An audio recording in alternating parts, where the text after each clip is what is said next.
Nella laguna di Venezia c'è un'isola che nessuno visita.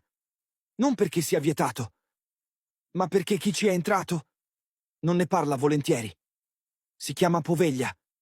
Per secoli è stata usata per isolare i malati. Persone portate lì e lasciate morire.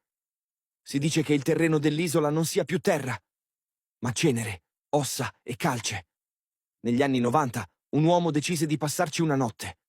Voleva dimostrare che non c'era niente. Entrò nell'ex ospedale poco prima del buio. L'aria era pesante, umida, e ogni suono rimbalzava nei corridoi vuoti. Verso mezzanotte sentì qualcosa. Non voci, respiri.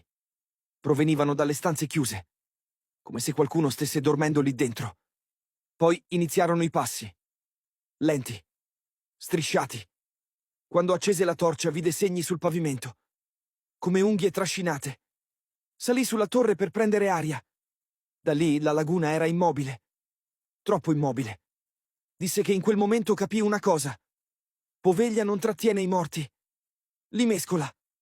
All'alba lasciò l'isola. Non tornò mai più lì. Ma da allora dorme con la luce accesa. Perché, dice, quando spegne tutto, sente ancora respirare.